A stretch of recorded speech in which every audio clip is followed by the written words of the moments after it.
Hello students, this is Bhavna Kaushik. Social Studies Chapter 3 Civics What is Government Lecture 3. Our next topic is democratic form of government. Democratic government is based on the principle of adult suffrage, that means right to vote, and universal suffrage in India. It means that every citizen above the age of 18 years is allowed to vote. That means below 18 years a person is thought to be a minor. So 18 years of age is allowed to vote. The suffragette movement. The British Reform Act of 1832 did not give to all the British people the right of participation in the government. So the British demanded universal male suffrage. Now the British Reform Act 1832, it did not give everyone the participation in the government, and so the British demanded universal male suffrage.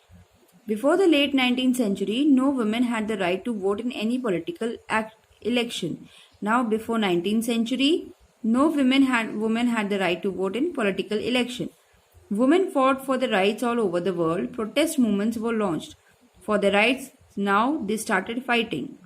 In 1848, a movement known as the suffragette movement was started in America. Now in 1848, seeing all these things, a movement known as suffragette movement was started in the UK. Women over 30 years of age got the right to vote in 1918, and then this was lowered to 21 in 1928.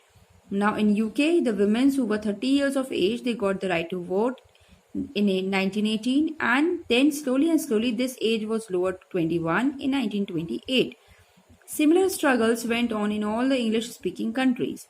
Women got the right to vote in New Zealand in 1893, Australia in 1902, and the USA in 1920. Now you can see in this picture that some ladies are standing with their voter identification cards. This is ID, identification cards. In this, the name of the voter, the photo of the voter, and all the details of the voter who is going to vote is written. I hope you can see in this picture. And they are standing in a line. When the number will come, they will go and vote. This is women's suffrage. Next thing which we are going to study is democracy in India. Now, when the constitution came into effect on 26 January 1950, India became a democratic republic. That means on 26th of January, we celebrate Republic Day. That means on this date, the Constitution of India, it came into effect. It implies the head of the government is an elected person, and also India has a federal structure. India is having a federal structure, that means in which the Constitution divides the power between the central government and between the central government and the state governments. Then types of organs of the government. Next is organs of the government. As we are having the organs in our body, and with those organs only our body works. In the same way, the government is also having organs, and with these organs the government works.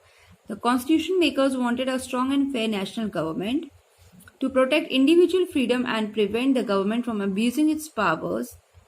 The functions of the government were divided among three separate branches of the government. Now the constitution makers, they wanted a strong and a fair national government. Henceforth, they have made the three separate branches of the government. They were the executive, the legislature, and the judiciary. The legislative branch is made up of two houses, the upper house or the Rajya Sabha and the lower house or the Lok Sabha. Now this legislative branch is made up of two houses. One is the upper house known as Rajya Sabha, lower house is known as Lok Sabha.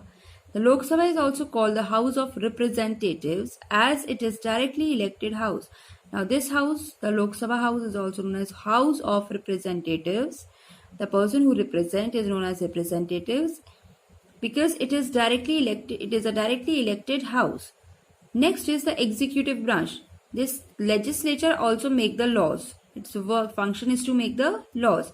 And executive, whatever laws are made by the legislature, they have been executed in this branch of government. It comprises of ruling party, the Prime Minister, and the President. The President is the head of the executive branch. Now the judiciary punishes the wrong. The third branch is the judiciary, and its function is to punish the wrongdoers and solve the disputes wherever a law is infringed. Infringed means उल्लंघन करना, किसी चीज को तोड़ना. So, wherever a law is infringed, the judiciary punishes the wrongdoers. In this, the courts, the Supreme Courts, the High Courts, and even the police officers they come. Now, this chapter is very much clear to you. Read the chapter once again. Thank you and have a nice